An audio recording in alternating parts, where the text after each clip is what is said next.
Hey everybody, thank you so much for joining us today. This is Isaiah Diesel at R.H.E podcast, and thank you for joining me today, Sid. Hey, how's it going, Isaiah? Remind me again, did you say you're calling out of Saskatchewan? No, British Columbia, West You see, Coast. Or well, I'm not on the West Coast, but we're the westernmost province. Yeah. I'm actually from the West Coast, and I'm from California. So Okay. I have heard this because I've had multiple friends from Canada, but a lot of places in Canada have like Native American names, correct? Yeah, we refer to them as First Nations here, or Aboriginals. But yeah, like even the word Canada itself supposedly came from an Eastern First Nations group that was supposed to mean something like village, and the Oh, Europeans misinterpreted what they were saying, and they thought it meant the land they were on. But I mean, there's several, like the place where I live in, the town I live in is called Penticton, and that in the local First Nations language means a place to live forever. So wow. that's why they referred to this area as Penticton, which in their language meant Wow. that. So I mean, there's a ton of names in Saskatchewan or in Canada where Ottawa is the capital of Canada. Oh, okay, okay, yeah, That's a First Nations name. Yeah, right, right. yeah. So I want to ask you a question. What is the obsession with Putin? um, well, I mean, there's a couple different things in Canada that we kind of, culinary things that we clomb onto. Poutine's one of them. Obviously maple syrup, because everybody's kind of heard of that. So when I first got to South Korea about 13 years ago, I went out drinking with some Canadian dude, and Okay. they have pictures here that are easily twice the size, maybe three times. So it's 3,000, 3 liters. I get you. 3,000, is that liters, It's milliliters? 3,000 milliliters. Okay, It's 3 liters. It's a lot of beer. okay, so it's a lot of beer. So we drank one of those things. And mind you, at this time, I've just graduated from Bible college, and I've only been drunk about 3 times in my whole life. Okay. So we get pissed drunk. I mean, drunk because after we finish that one, we have another one. Okay. This guy was big. During the conversation, I had just said something like, this is like 2 miles away from something. And the guy's like, oh, what are miles? And I was like, miles, like miles. And he's like, we use kilometers. And I was like, okay. I was like, do you know like what like gallons are? And he's like, no. And so, I mean, mind you, again, we were really drunk at this point. So I was like, wait a minute. So you don't know? I'm like, and so we went through the whole, this is like seeing an alien for the first time to me. It's like a culture shock beyond any words, because they also have this in Korea, right? They use the metric system here, which Right. I'm saying I understand now is 100 times better than what we got. I'm throwing that out there. But this is the first time experience I had with it. So in my drunken stupor, I said, man, well, how do you guys convert time? And we just started busting up like laughing. I realized how stupid it was. But then, hold on, the second part of this story is he says, all right, look, he's like, all right, I know what gallons are. I know it. And he tells me how to convert everything. Right. Yeah. He was just giving me a hard time, He was pulling your leg. I was gonna ask you how old the guy was, because if he was anywhere near my age, you kind of have to play in both ballparks. So as far Yeah. as measurements, I mean, my end is like, as soon as you said, gallon, it's like, yeah, that's 3.785 liters. Just because I got to know that for my work. So yeah. Well, I know the conversions now. I got to say this, I would much rather use the kilometers, no, the kilograms when talking about my weight, because then I feel a lot less overweight. Yeah, there you go. Makes you feel smaller. Yeah. So I got an honest question here. Don't worry about offending me. What would you think the average Canadian's opinion about Americans are? Well, it's funny, there was it depends where you live in the country. I mean, and the Trump years kind of, I wouldn't say they muddied the water, but it concerned a lot of Canadians about what was going down in the U.S. Right. During that time frame. Um, but I mean, there's lots of stereotypes. You mean, like for instance, you know, you'll hear people in Canada say, "Well, I'd never travel in the States because it's super dangerous." Right. Well, I mean, there's lots of places in Canada I wouldn't travel that are super dangerous. I mean, you know, Right. I mean, every city, you go to any city in the world, they're going to have really good parts of the city and really bad parts of the city. Right. I took a road trip. I drove 3,600 miles, haha, with my aunt. Oh, I just got that. I just got that. Yeah.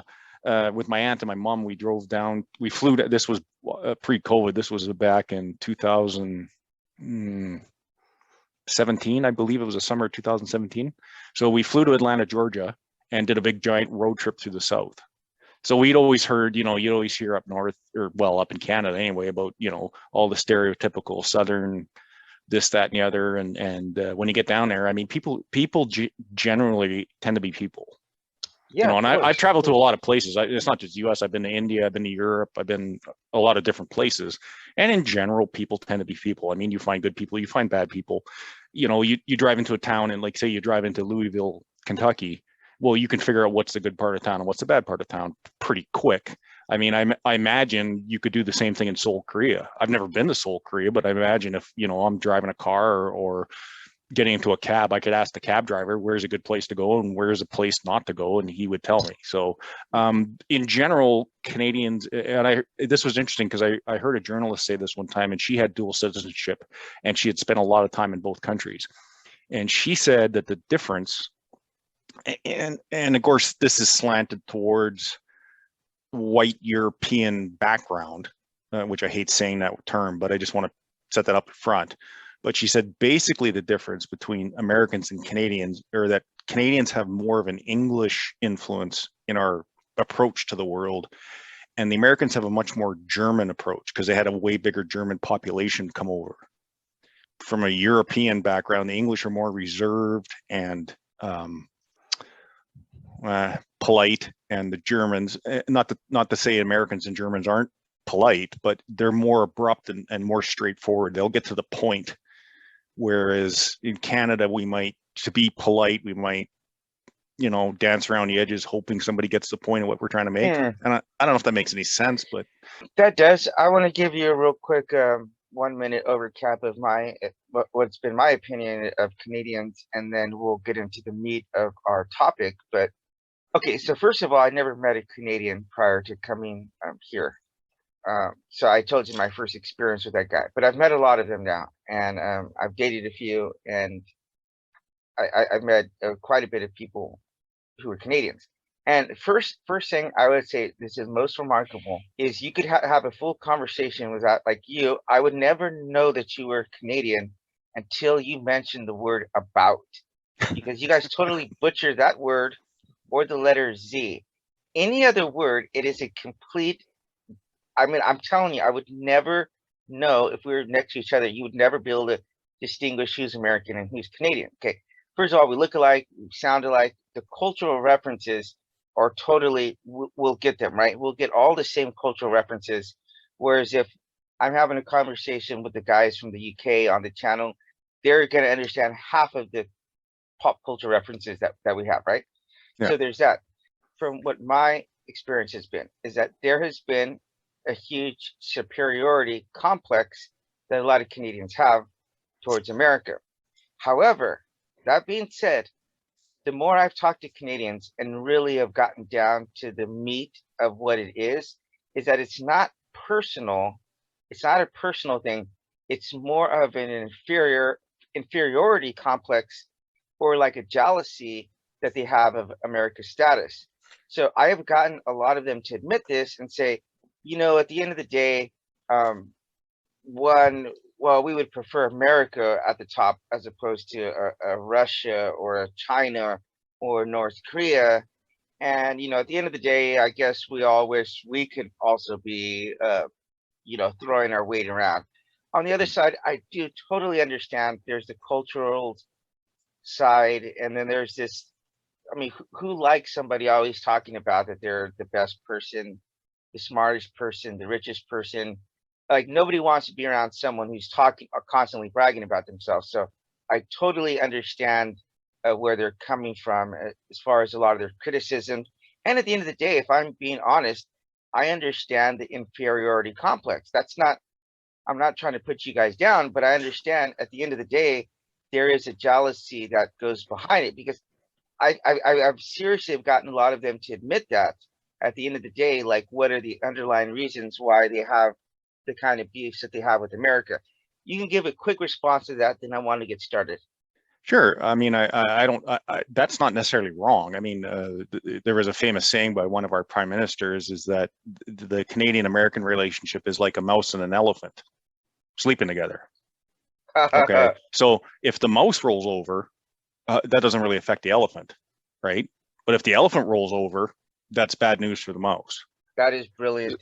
So, I mean, and there is a bit of truth with that. I mean, and I think a lot of Canadians will use that I can't even say the word. Inferiority complex to therefore look at something like, we can look at the Americans and say, well, they dominate the culture, at least in North America, they dominate the culture. Well, and probably globally, they dominate culture as far as movies and stuff. They dominate militarily, they dominate economically. So one of the few things we have left that we feel superiority over is usually it's a moral superiority. Like we look at the US and said, oh, they got into Vietnam, that was a mistake, they shouldn't have done that, and they they bombed the Middle East and they do X, Y, Z, and that there's no real, that's not really justified. But I think there is a sense in Canada that we are not that we're morally superior, but we can kind of look down our nose a little bit at our neighbors to the south and saying, well, that's just them. Like, why would they do that? I don't know. That's just them. I got it. Yeah. Well, I really, really, really appreciate that perspective. I mean, I really, you've said it in a way that no other Canadian has ever put it. So I really, really thank you for that. And I will say this, I love you guys, but please, please, please take Justin Bieber back, man. No, that's a package deal. If you get really? Celine Dion, you get Justin Bieber. I know. I was gonna say I could go with some of the other guys. I could go with the Shatner, with Alanis Morissette. You guys produce some great guys. But Justin Bieber, that crossed the line, man. Well, okay. There's no accounting for taste. Some things. So, did you have a deconversion process? And did you ever at any point of your life feel Christian, or if you did go to church, was it more just like a peer pressure type thing? Well, yeah, that's an interesting question. When I was a kid, my family rarely, if ever, talked about religion. When we went to church, it was, we'd go for weddings and funerals and things like that. But the odd time, not every year, but maybe every second, third year, we might go to a church for Easter or Christmas. It didn't last very long into my teenage years. So I guess I never really had a deconversion moment. I guess it would be more, I don't know if you've heard of the comedian Bill Burr.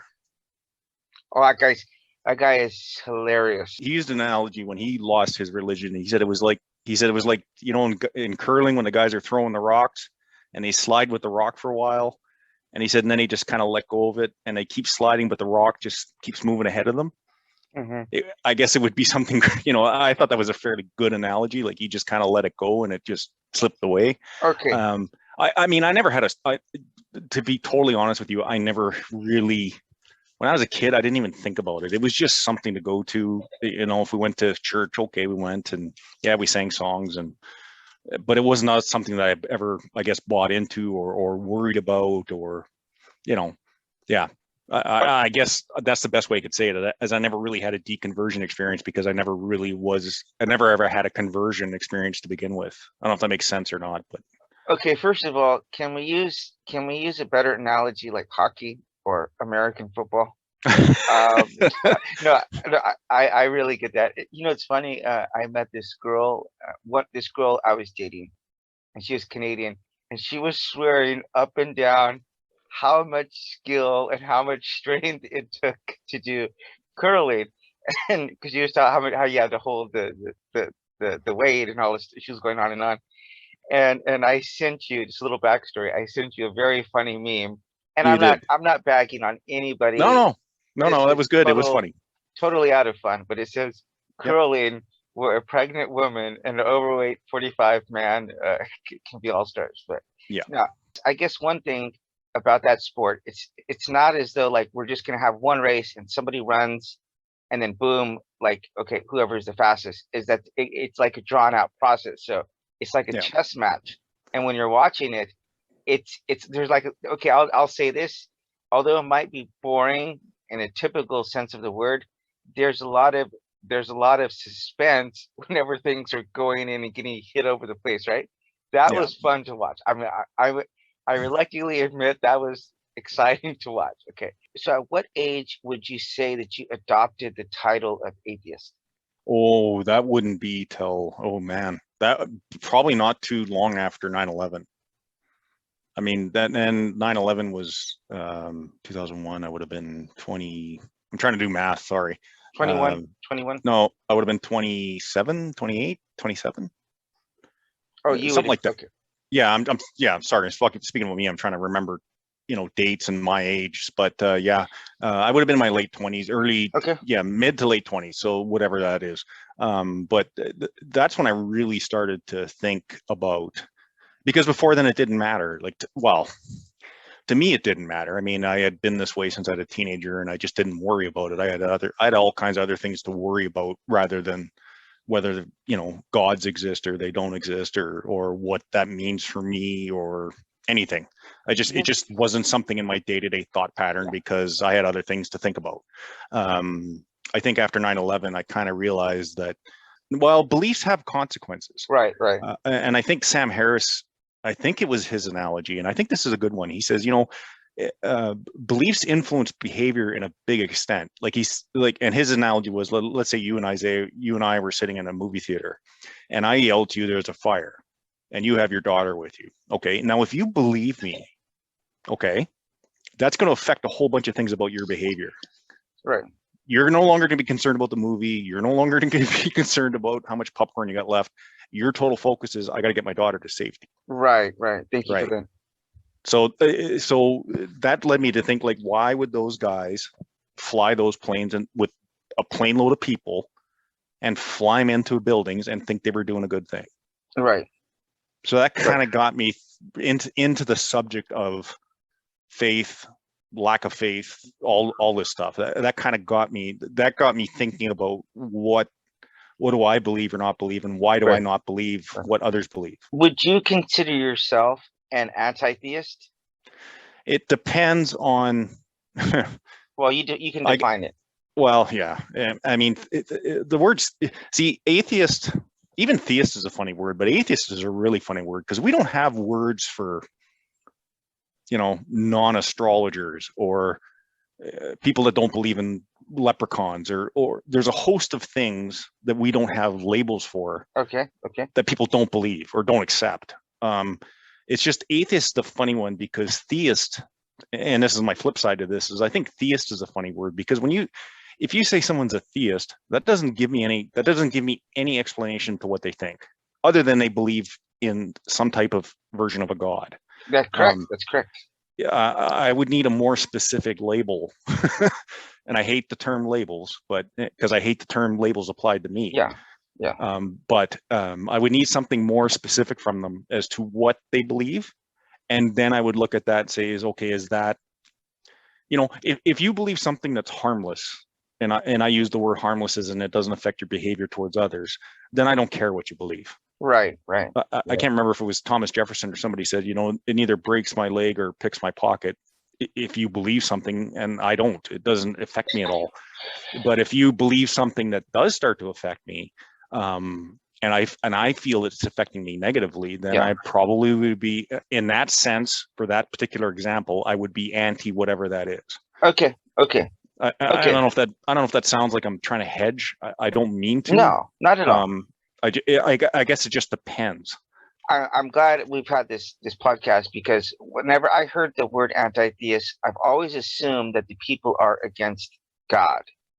But the people who are anti-theists normally, for the most part, say that they are atheists, but what they're against is they're against the religion that's forcing itself onto other people or involved with harmful elements or whatever. In that sense, I would actually join in on a lot of what they have to say, because I am a Christian. Okay. I have a very personal relationship with God, and I am not for trying to teach prayer or Bible in school, things like that. I think those are things you need to do at home with your family. Okay. Now, that being said, whenever I was in middle school, at lunchtime, one of our PE coach was a Christian, and we used to, he was our football coach. So on the days of the football, my dad would actually bring in snacks. We'd come and have snacks, and at the end, he would say like a 1 minute prayer. It was like our prayer clip, right?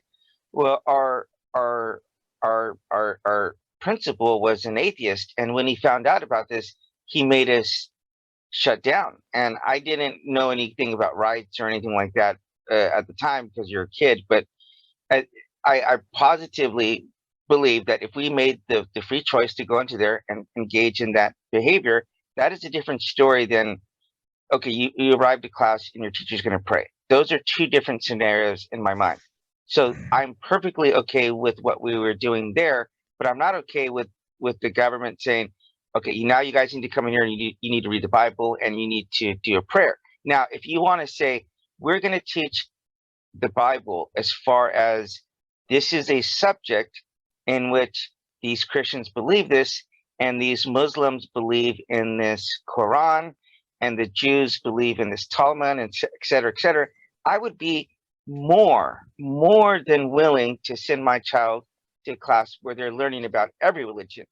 And I really like this about Daniel Dennett, who was one of they called the four horsemen of the atheist apocalypse, right? You had Harris, Hitchens, Dennett, and Hawkins. Right. Hawkins.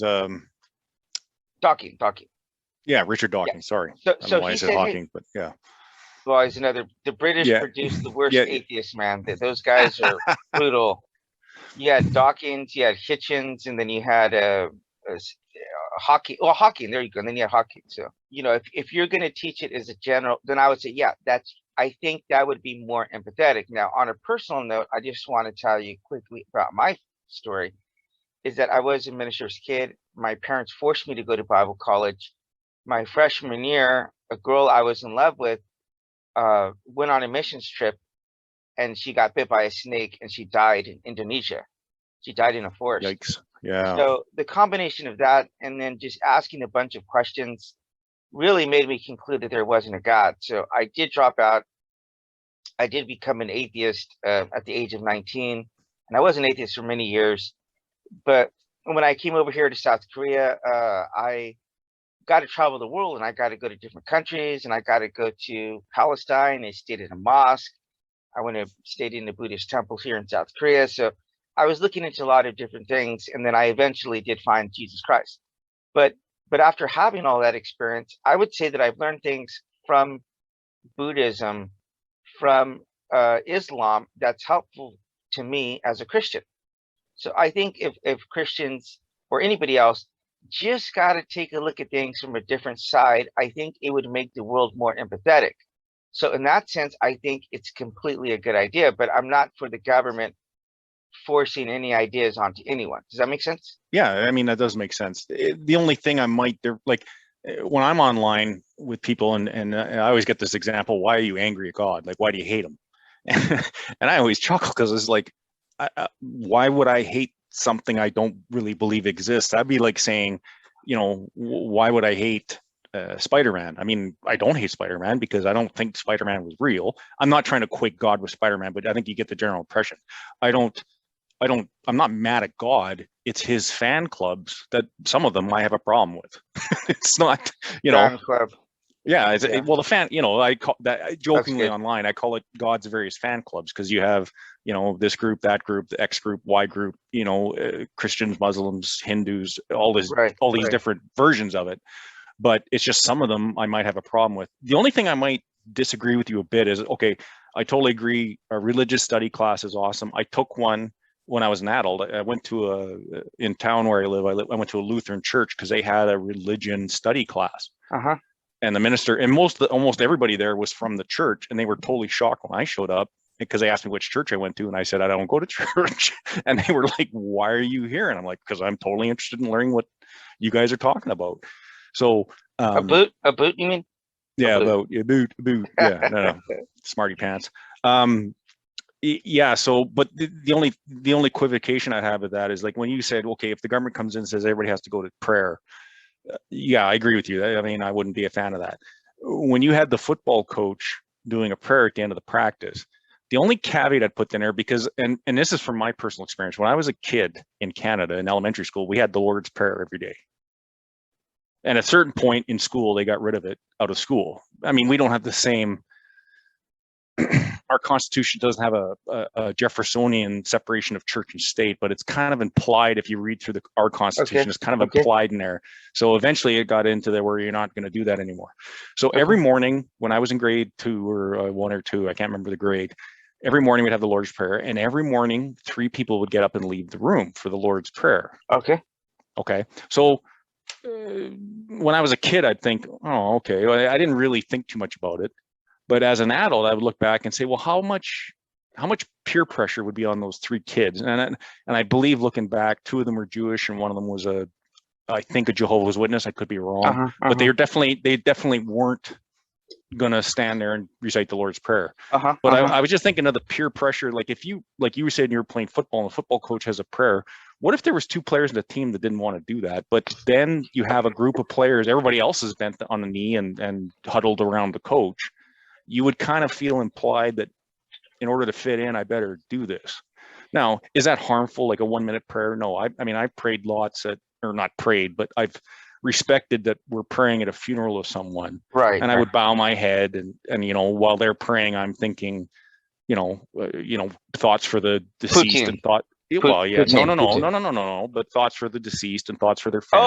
Oh, okay. I'm sorry. And things like that, right? But I think it's different with kids because there's so much peer pressure that goes on. Like if I walk into a service or a group meeting of some type and they hold a prayer at the beginning of the meeting, and it's not somebody if it's not a funeral or something, I have no problems just standing there. And then people will give you sideways looks because you're not praying with everybody else. Well, I don't, to me, that's, I almost hate this word too, but to me, that's kind of sacrilegious. If I'm going to pretend that I'm religious or part of the group faith and I'm not going to do that. Why would I do that? It'd be dishonest. So, but I just, the only thing I would agree with you is that I think it's a little different with kids because there's all that peer pressure to fit in.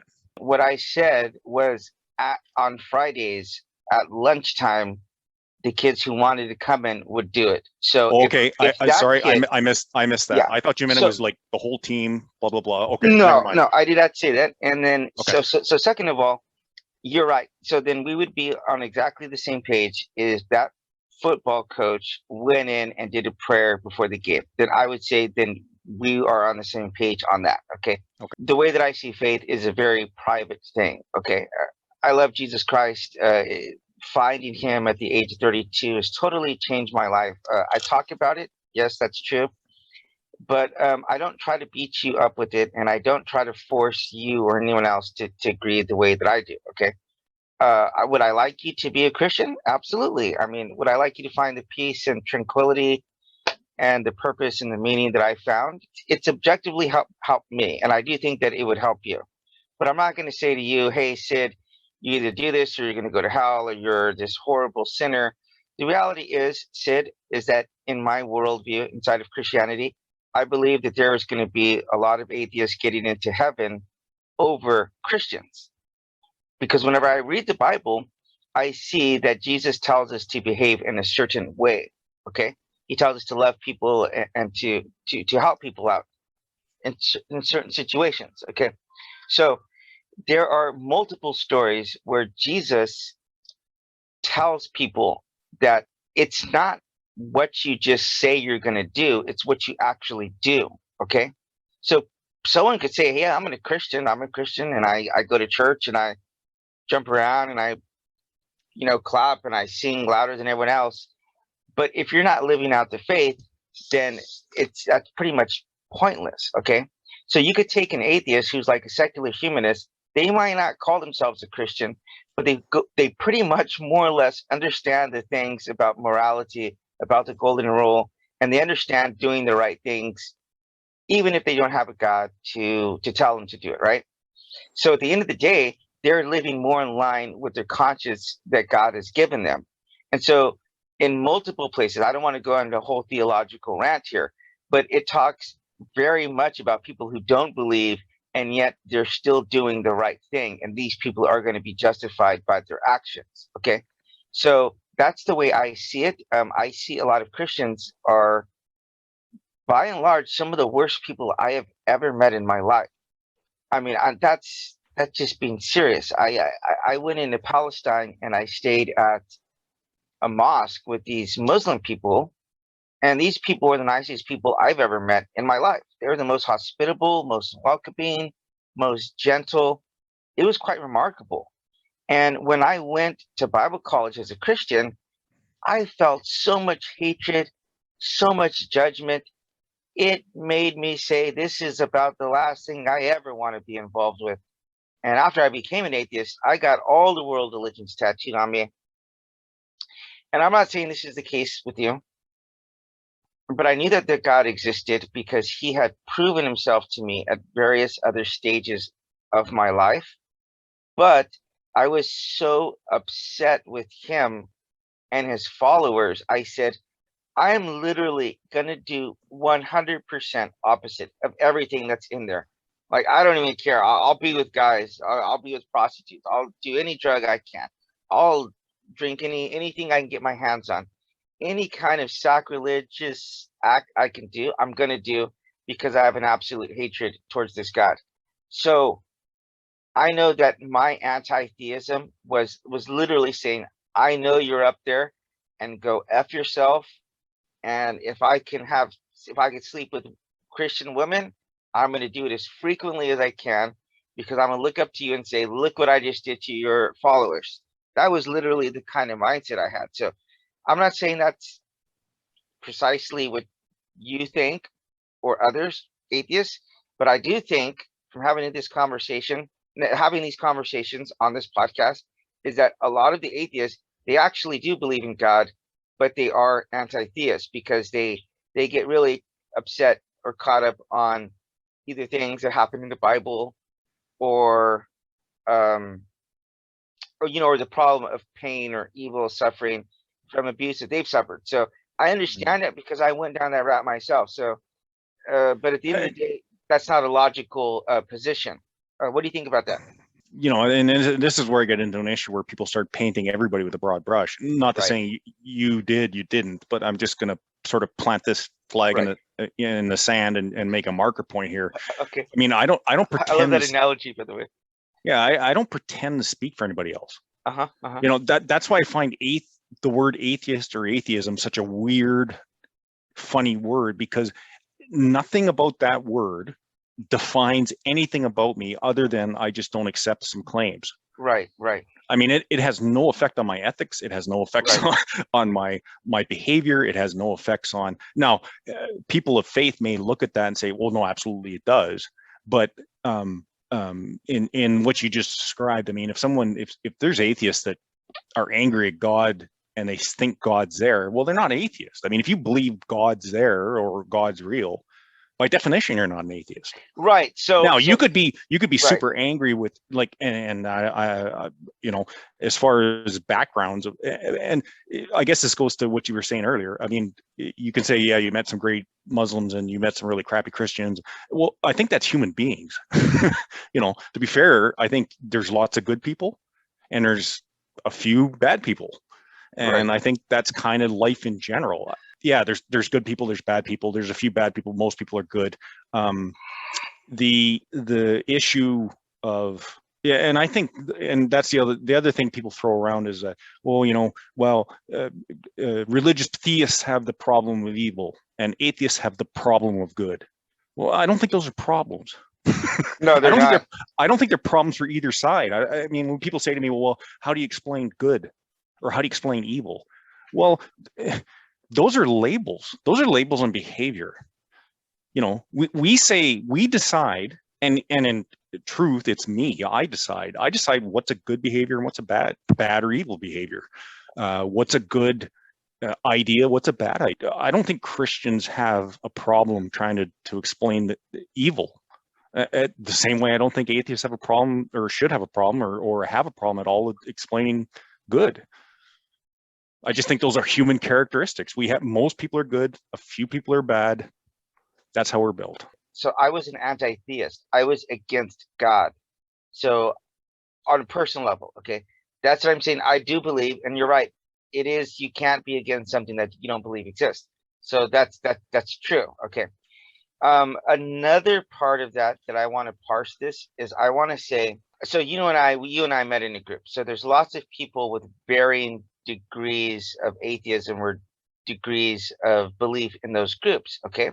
So recently I met a Satanist in that group, and then she wound up breaking down and saying, well, we're Satanists, we don't really believe, and we're basically just atheists, and we don't even believe in Satan, and we're kind of just doing this to piss off Christians, right? So I said, well, what's the point? What's the point of calling yourself a Satanist if you don't believe in Satan? And then I thought about this and I said, what's the point of calling yourself an atheist if you don't believe in atheism? Am I right? I'm sorry, what was the last word? Why would you call yourself? What is the point of calling yourself an atheist if you don't believe in atheism? What do you mean atheist? That was a joke. You're supposed to laugh. I got you there. I got you. You did. I thought it was some weird. I'm thinking, what's he talking about? Atheist? Is that? Yeah. Okay. Yeah. Okay. So anyway, so transitioning, getting serious here. So I do want to break this down because and don't take this as an attack on you or your belief. I'm asking for clarification here. Okay. Let's get this caveat out of the way. I do not for 2 seconds believe that atheists are less moral than Christians. I believe the exact opposite of that. Okay. There's various reasons why I believe that. And it's not just from my own personal experience. I think there's some philosophical baggage that winds up getting built into our worldviews. And this is one that I think atheism have an immediate advantage over Christians. And I go into more detail in this in an episode we did with Darrington, where we're talking about the best points of the other people's positions. Okay. So I want to give a real quick, just a quick 20-second version of why I believe that. So okay. So if you pay anyone for doing work ahead of time, and I've unfortunately found this out, that they're either not going to do that work, or they are going to not do the best job, whereas if you would have paid them afterwards. Okay. This has been 99% of the time I've ever done that to people out of goodwill doing that. Okay. So this is a problem that trip Christians up, because you get your reward, your salvation, before you even do anything. Okay.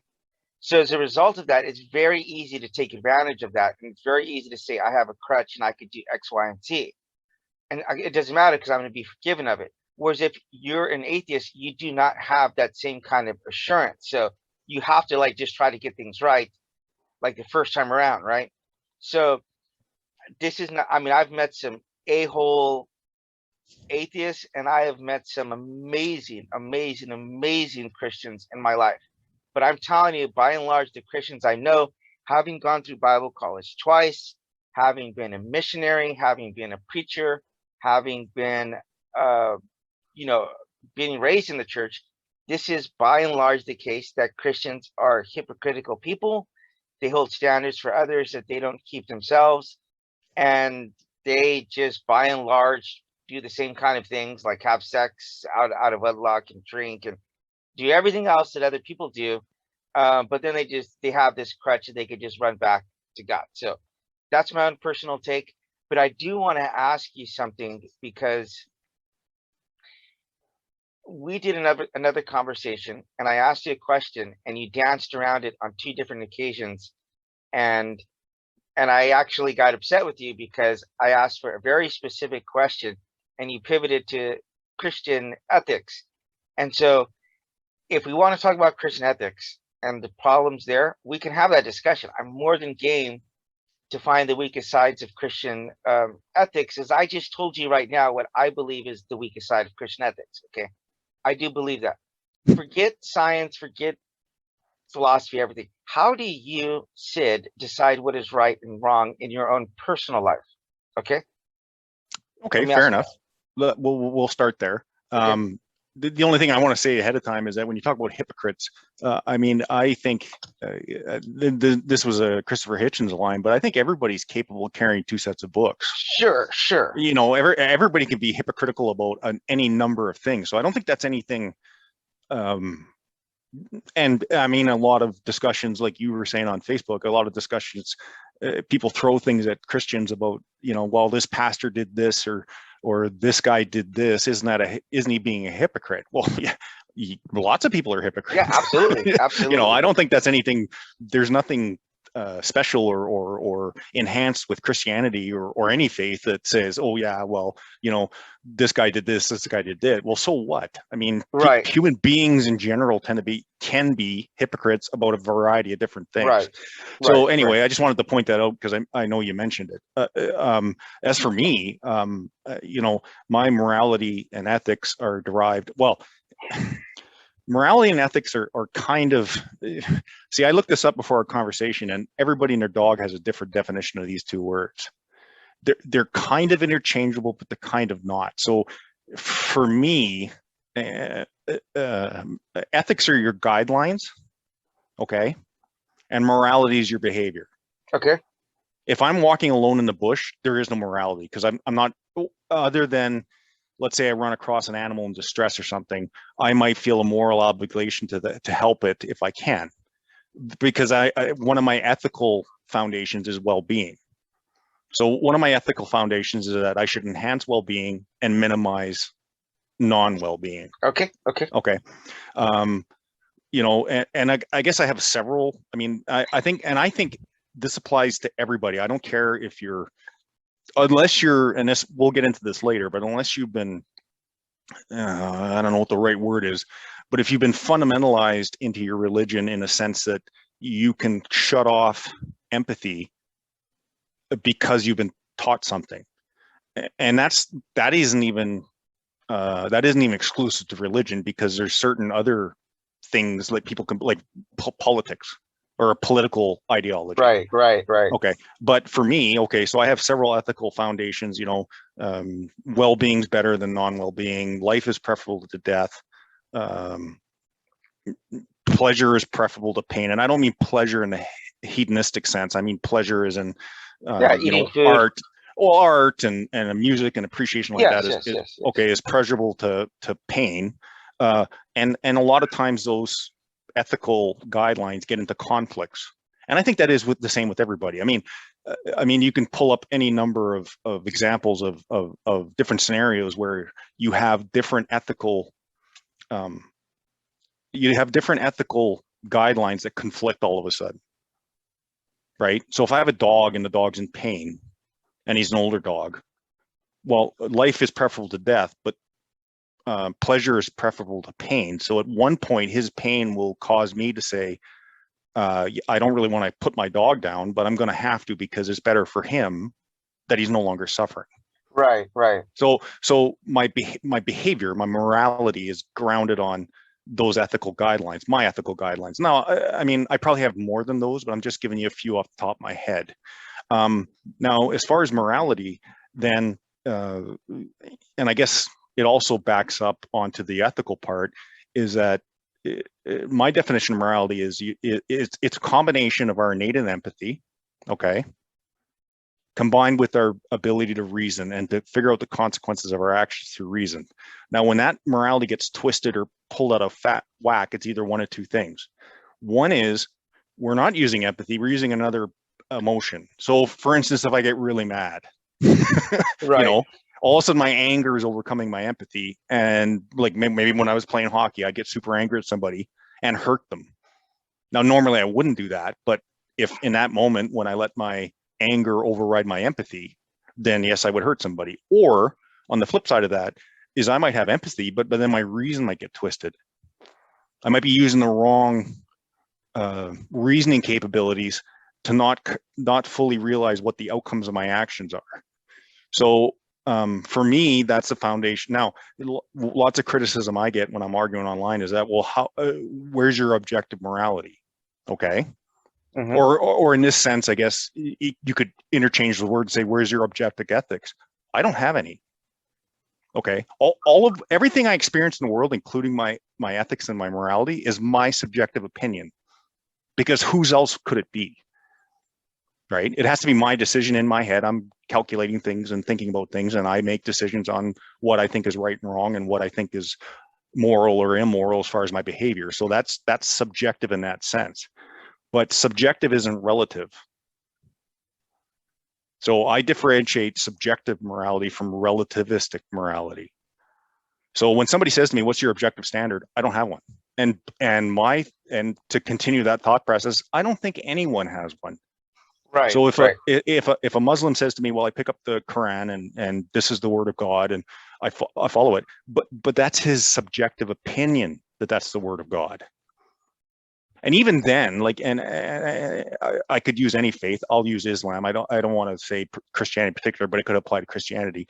You know, a thinking Muslim, not a fundamentalist, but just your average Joe Muslim, will be reading through your average Abu. Okay, we'll be reading through the Quran, and he'll say to himself, oh, you know, that makes sense. You know, love your neighbor, and I'm not an expert at Islam at all. I can't tell you quote for quote what the Quran says, but I'm assuming there's stuff in there about loving your neighbor, looking after your family, you know, so he can read that and say, well, that all makes sense. You know, I'll agree with that.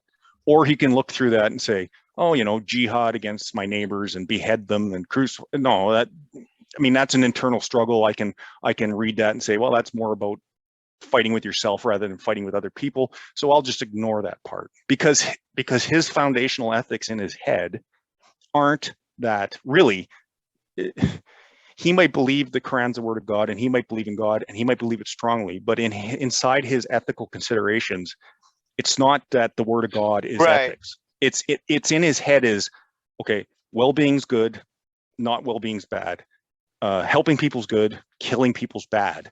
And then he looks at those ethical guidelines and then looks at his holy book and then says, okay, well, that part makes sense. Maybe that part's metaphorical. I don't know if that's making sense, yeah, but I kind of think everybody thinks about ethics that way. And the reason I do is because you can go around the world and different cultures have different social norms and stuff, but basically every social group of humans has the same rules. You know, don't be mean to your people in your group, because if you are, they'll ostracize you. So it's better for you to be nice than it is to be mean. And they don't need an objective morality to let them decide that. They decide that themselves, and they look at the behavior of others and decide it on them as well. So I don't know if that, I hope I answered the question better this time. Yeah, that's certainly better than you did the last time. Okay. I thank you for that. Okay, so first of all, I do want to say I'm the biggest hypocrite that I personally know, Sid. And I am perfectly aware that I have racist tendencies. I would love to say I never have to struggle with racism, but I would be a damn liar. You know, I would love to say that I hold people to the same standard that I hold myself, but that would be a crock of BS. I mean, I could do the same exact thing that I see another preacher doing who's gotten caught doing something, and I will find a way to reason and to justify why what I did was not quite as bad as what that guy did, you know? Yeah. So I will go to the worst kind of mental gymnastics to justify the kind of things that I do, or to condemn people that I know I wouldn't want to be condemned for. I know that I would like people to see my good intentions on a lot of things that maybe go south sometimes, right? But I'm not willing to try to see perhaps someone else's good intentions that they might have had to do something. I always just assume that they have bad intentions and whatever went down, right? So that is a character flaw of myself that I recognize, and I'm open about it. You know, you won't hear many people saying, I've never met someone who is a bigger hypocrite than myself, but that's just the truth about Isaiah Perez. You know, my inclinations are to be lustful They are to be deceptive. They are to not do the right things. It's actually takes a great deal of energy for me to do the right thing. It's not like these things are not, and I wish it were. I wish it were the case that my eyes weren't naturally wandering, to women. I am in Asia. I do have something for Asian women. My wife is Asian, but I would love to say that my eyes stay straight all of the time, but that's not true. It's not the case. And according to the founder of my religion, I'm committing lust in my heart. So I have to many times just look down as I walk because I know where my eyes are going to go. So I'm not just capable of making direct eye contact with women all of the time. So I have to look down. That's a character flaw that I have, and I'm open and honest about that. As far as like Islam, I must say this, that I have interacted with Muslims in, I would say, about a dozen countries now so far. All right. And I've met thousands of them. And one of my best friends is a Muslim, one of my best friends in the world. His name's Khaled. He's actually, we interviewed him on the channel, and he's from Egypt. But I have found these people to be, by and large, like good people. And so people think that, oh, Muslims are just a bunch of terrorists. But if you take a look at this, there's Muslims all over the world. There's Muslims in Canada. There's Muslims uh, in Asia. The biggest Muslim country in the world is Indonesia, and they're all Asian there. So you go there and people aren't running around blowing each other off, beheading each other on every corner. In fact, if you really know Muslim people, like really know these guys are guys, like our sex drive trumps any religion that we are a part of. It does. That's just the case. Guys have a natural instinct to pursue sex at all costs, detrimental to ourselves or detrimental to those around us. That's good or bad. Call that, say that's a good or whatever morality you want to project onto that. That's something that guys have.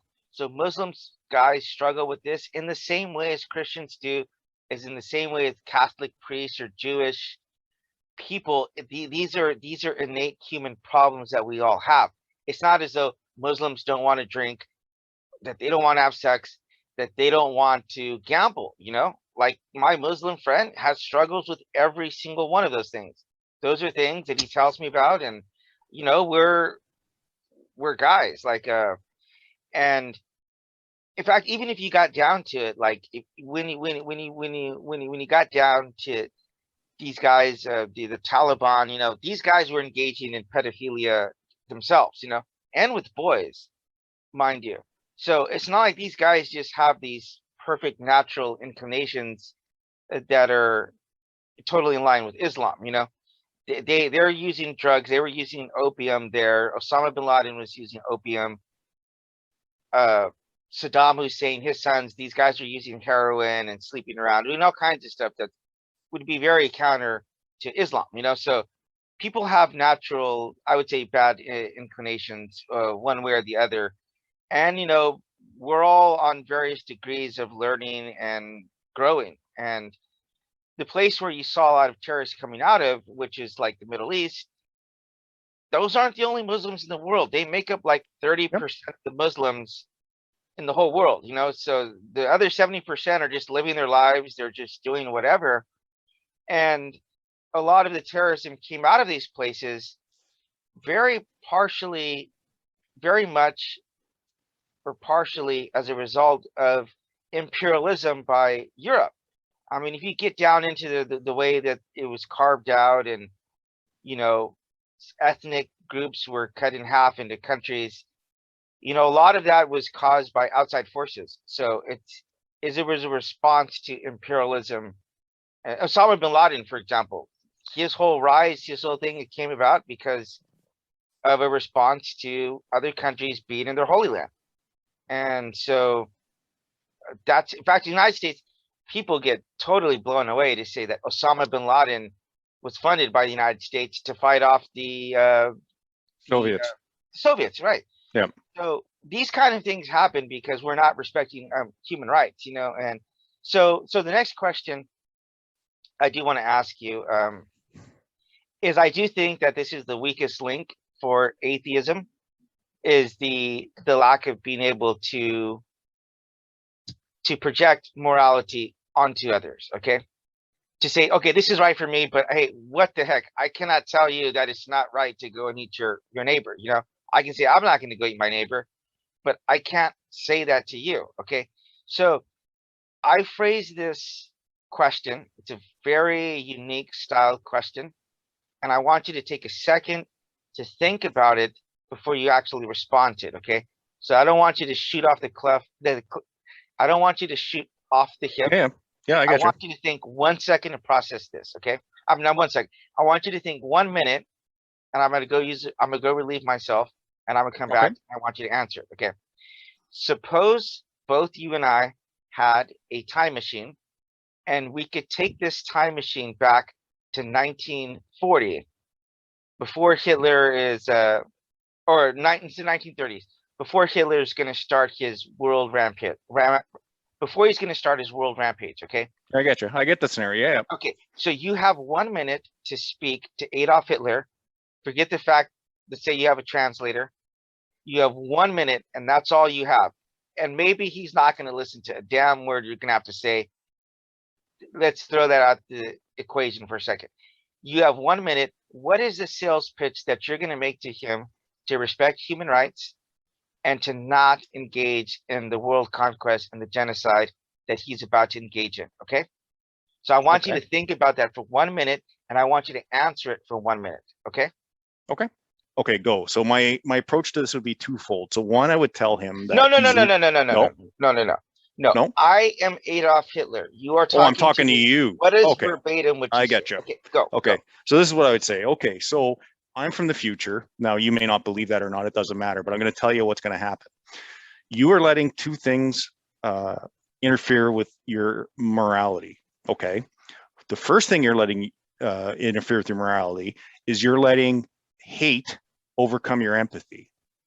You have hatred for Jews, you have hatred for communists, you have hatred for democracies, and that is overcoming your empathy for all those people, for people in general. It doesn't matter if they're communists or Jews or socialists or whoever else they are. So you're letting your empathy interfere with your morality. And the other thing you're doing is you're letting your reason you're twisting your reason around, because if you take on the world like you're probably planning on doing, reason should tell you you're going to lose, and it's going to be the worst thing to happen to Germany ever in its history.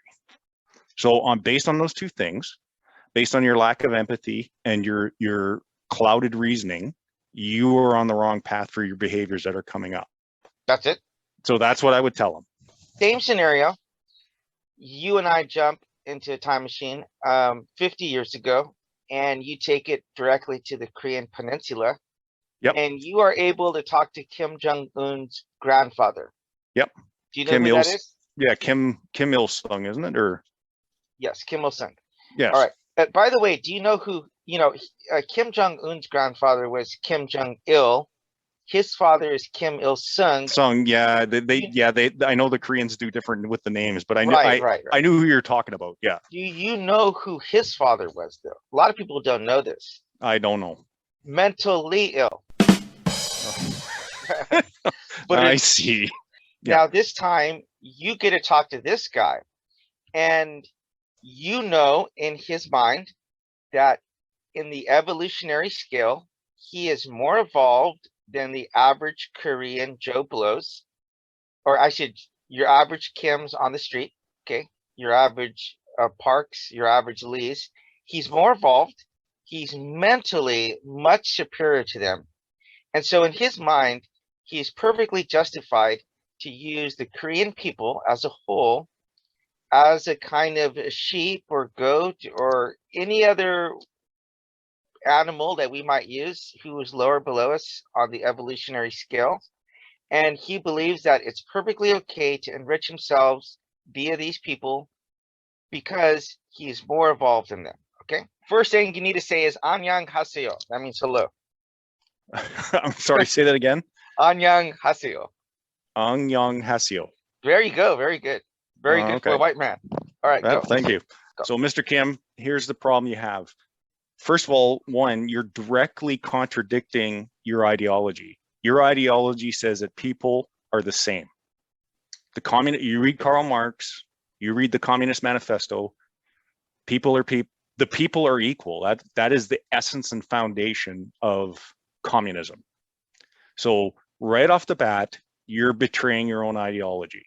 If you think you're superior, if you think you're above everyone, if everyone should be just tools for you to use, then you're totally betraying the ideology that you profess to espouse.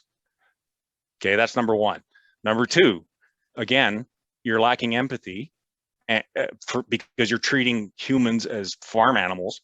And number three, what you're doing isn't reasonable because treating people that way has never progressed as society. There is no modern society that's based on treating people like livestock and slaves and has ever progressed anywhere in the world. So you will fall behind all your rivals on the Korean Peninsula and the Asian theater, Asian Pacific theater, and you're totally betraying your own ideology. So that's what I would say to them. Okay, thank you. That's perfect. It's a little lacking, but that's the kind of response that I would want to have heard. Okay. I get this a lot, is that, atheism is all about moral relativism, because because an atheist can't point to an objective moral standard or a moral guide, then automatically we're relativistic when it comes to morality. Subjective and relative are two different words with two different totally meanings. Okay. So I'm not a moral relative in the sense that I think, it's okay for me to think X.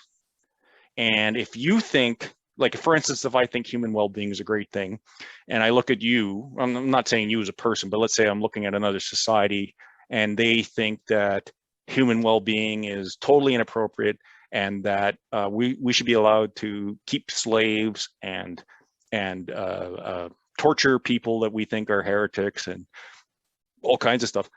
Yeah, I'm not a live and let live type person. It's like, no, that's wrong.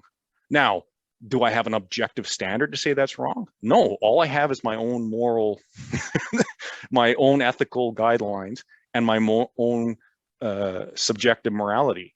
But I can still look objectively at, I shouldn't say objectively, I can look at a standard of well-being and say, okay, yeah, it's my subjective standard, but I'm not relativist about it. I'm not saying, well, my standard is you shouldn't own people, but if you want to own people, go ahead. Yeah, I'm not for that. You have completely lost me with that line of reasoning there, buddy. I followed some of your other stuff, but you are just speaking in a circle there. I mean, let me break it down this way. Okay. Sure. One of the most ironic things that I found with atheists, and again, let me distinguish here. I'm not saying I believe you guys are immoral people. Okay. I'm trying to get to the foundation of what you're trying to say and what you're trying to project onto others, because you are trying to project morality onto Christians. Whether or not you say that, you will then, I'm not saying this about you, but atheists will then turn around and say, well, you Christians are immoral because you're trying to do X, Y, and Z.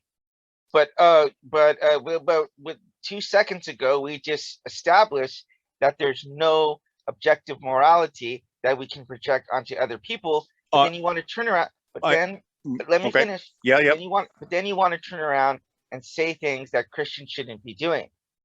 So how do you really have a conversation and try to engage in intellectual honesty when you're willing to commit that level of egregious hypocrisy and look at someone in the face and say, do not do what I'm doing to you right now? Yeah, but I don't do that. I don't see how I say that it's okay for me to do X, or it's okay. Put it another way, it's okay for me to not punch my nephew, but I can go punch your nephew. Like, I don't say that. I mean, my standards don't change because I'm dealing with somebody else. I mean, if I'm dealing with person A or person B, my moral obligations to person A don't change to person B unless the situation is different with person B. So for example, if I'm dealing with you, Isaiah, and we're out for a walk and we're chatting, I wouldn't just turn around and punch you, right? Now, person B who comes up and tries to rob me with a knife, yeah, I'd probably try to punch him or defend myself or whatever. So I'm not being a hypocrite by saying, well, I didn't punch Isaiah because we were talking, but I punched the robber. So I don't see how I'm a hypocrite. I mean, if I have a standard that says, human, or let's say well-being. Well-being is one of my guidelines, right? Okay. So I own a dog. Okay. So I treat the dog well because I want the dog to have good well-being. If I'm walking down the street and I see somebody kicking their dog, I'm going to intervene. And it's not because I have an objective standard that says don't kick your animal. It's because I have a standard that says don't kick your animal. And I'm not being a hypocrite by saying to somebody else that thinks that they're not, that kicking the animal is perfectly fine.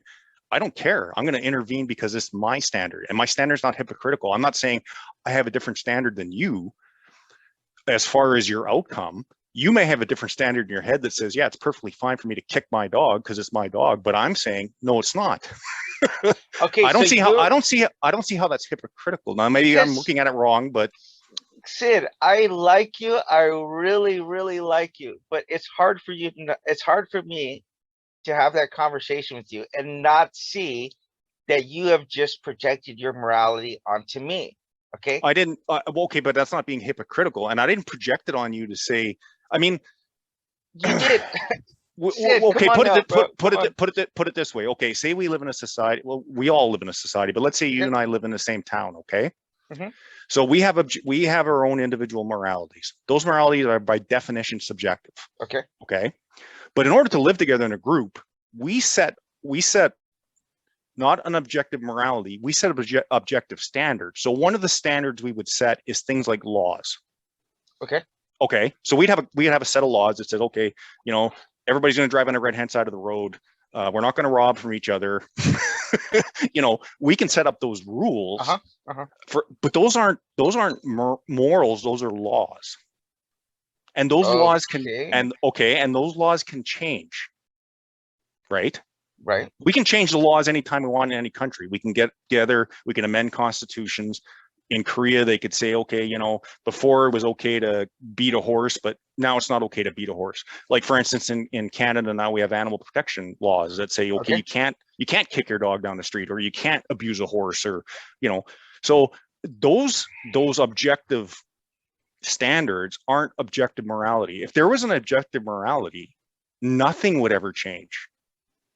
Because how could it? How could we ever, if we had an objective morality and it was set in stone, how would we ever morally progress?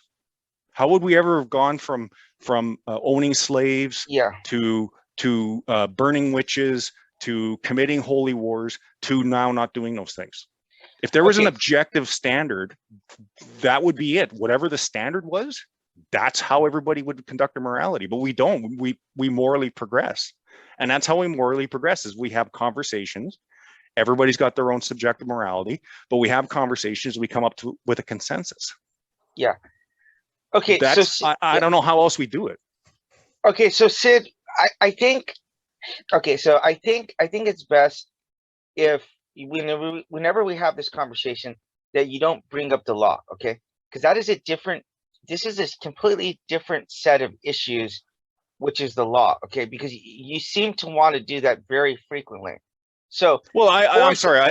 I just used it as an example. We could use other things. No, but it's something that you're doing. It's something you're doing frequently, because here's the point. Okay. Because you are right. Okay. Here's an example. The age of consent has considerably increased over the last 2,000 years. Okay. If you went back to ancient Greece, you'd basically see everybody there was a pedophile, right? But if you went and talked to those guys there, I can guarantee none of those guys there would say, hey, I'm a pedophile, right?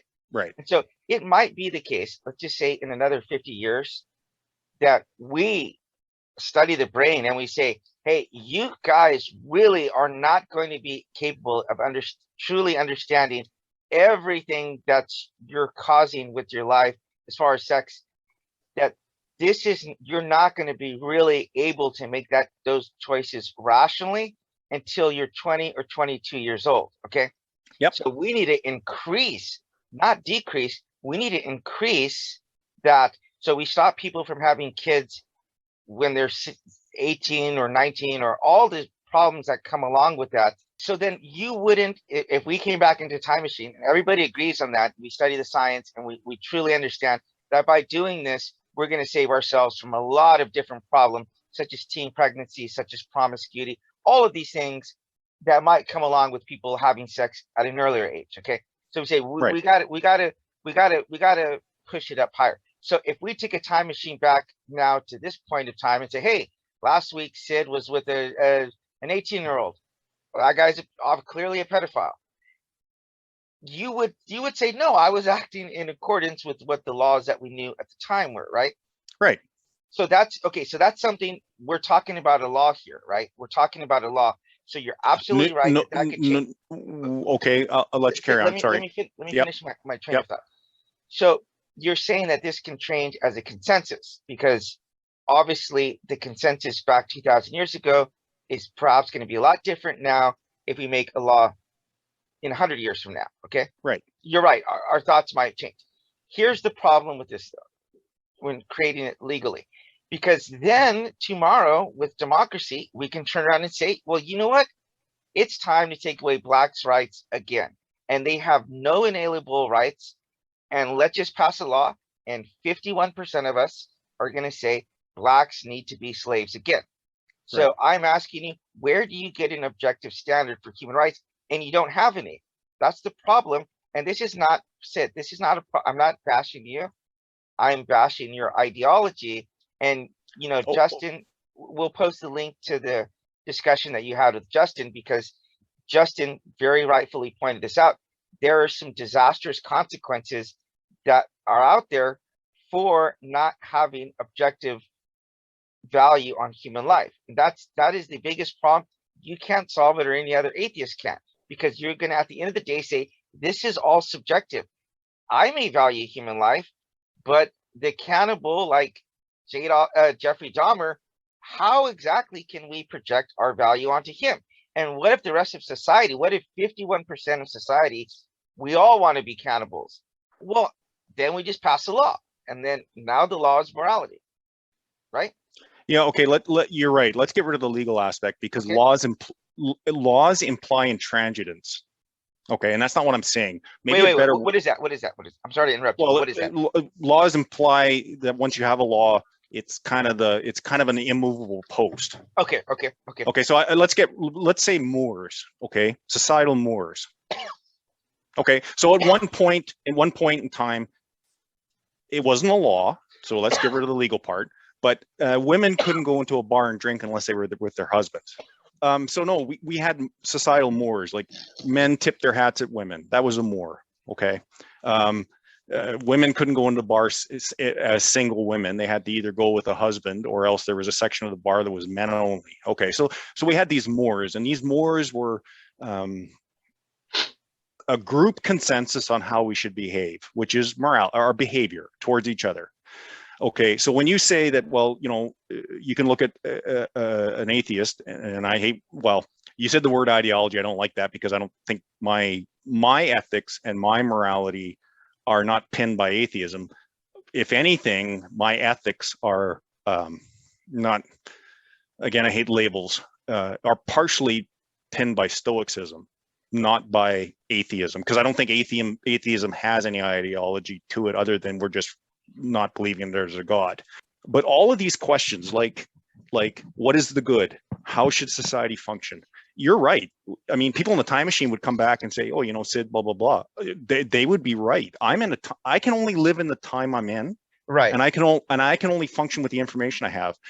And that's a good thing, that we can look at people like, if we can go back, if you and I can go in a time machine 200 years ago, we could talk to slaveholders in the US who were, and I'm not picking on a particular faith, but were largely Christians.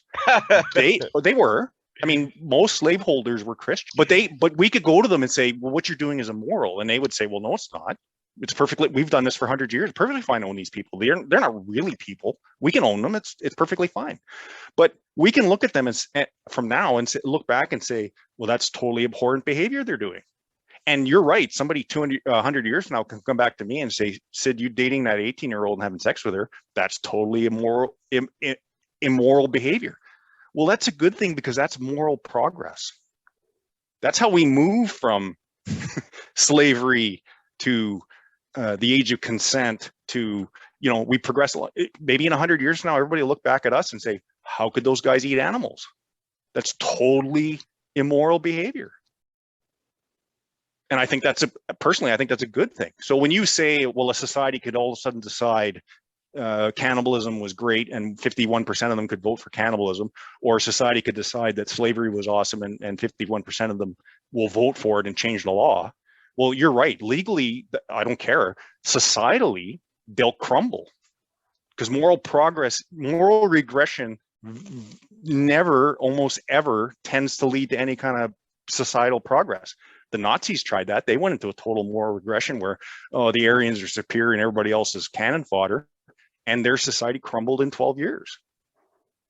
So there's consequences to not progressing morally. My only point is that if you pick some if Justin picks a moral objective moral standard and says, God is the objective moral standard, what does that even mean? It's his opinion. It's his subjective opinion on what God wants. How is that objective? How is that an objective standard to say, well, God wants us to do this? Well, how do you know that? Well, he talked to me. Well, that doesn't help me. Yeah. He wrote a book. Well, yeah, but I looked through the book, and I think here's where a lot of atheists get upset or something, is that somebody of faith, and again, I'm going to stay away from Christianity. Not that I could take Christianity, but I'll take any of them.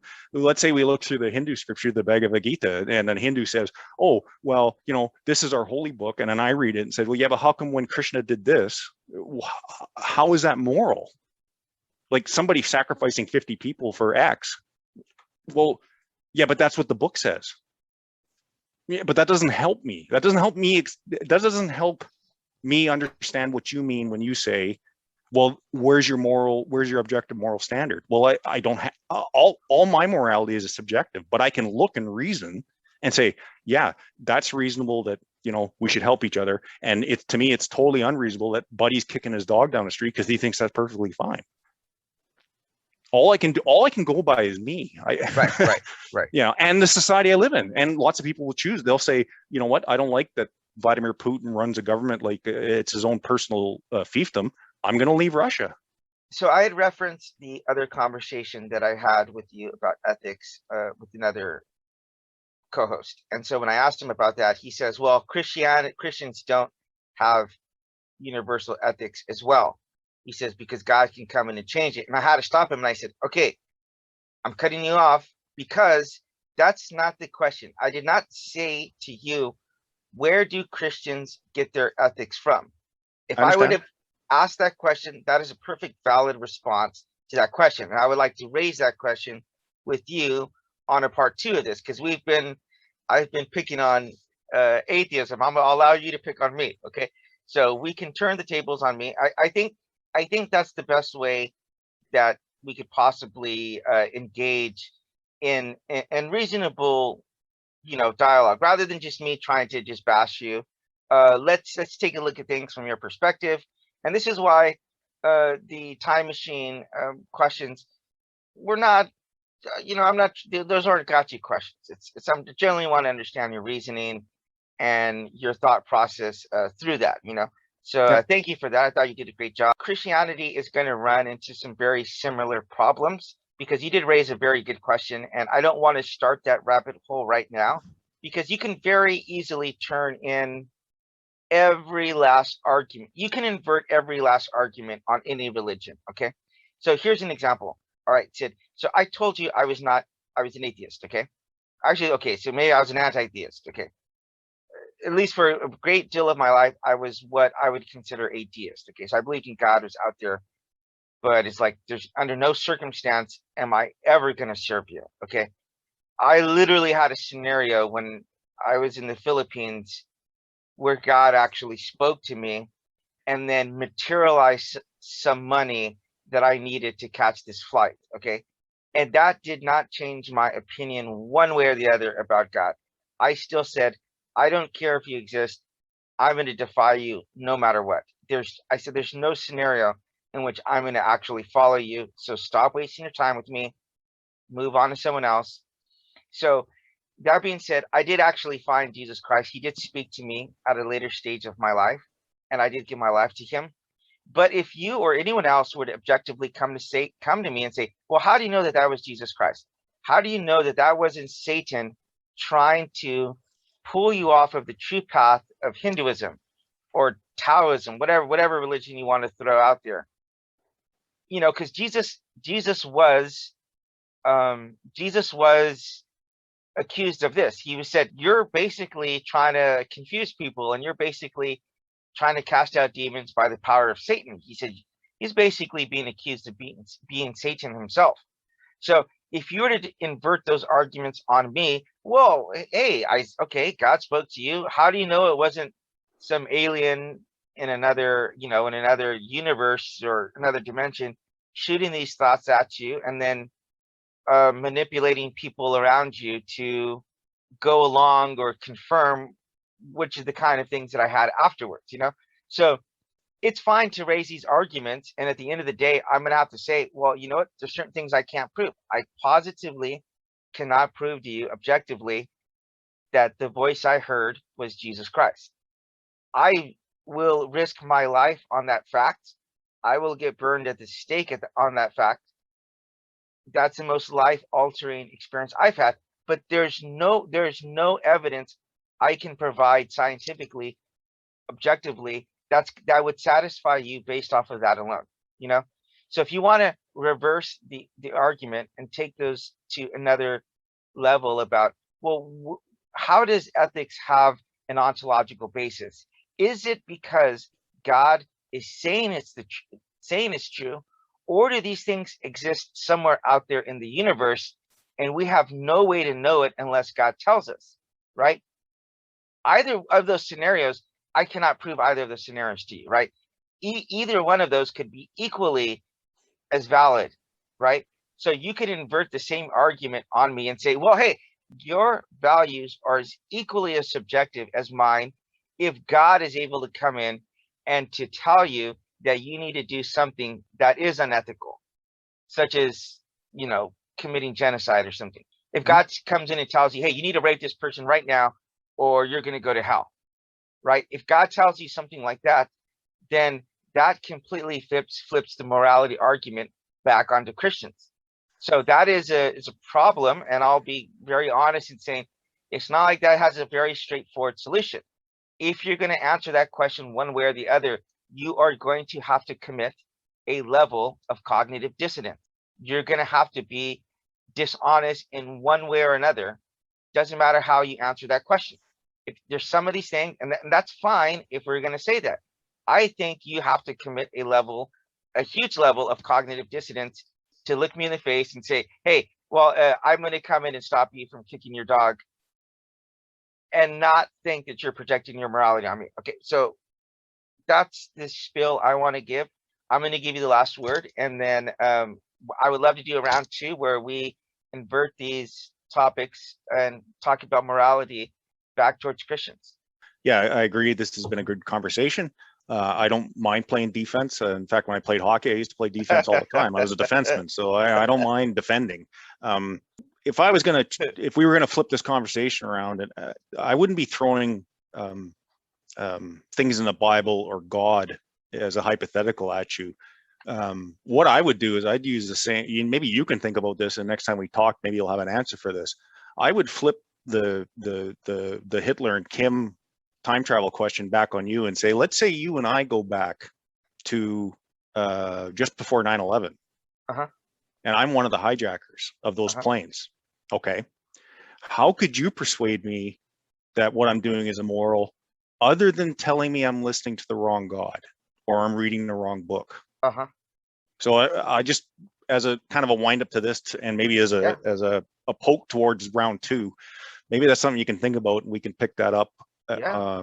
Pick that up as a follow up on the next session. So you're basically telling me that you're going to plagiarize my arguments against me. Well, why not? No, what's wrong with that? I don't mind. I don't mind plagiarizing at all. I'm joking. I think those 2 questions you asked me about Kim and Hitler were excellent questions, and I don't mind using them. But just something to think about. Like if I was one of the, yep. That's only fair you would do that. I was just joking and saying, Yep.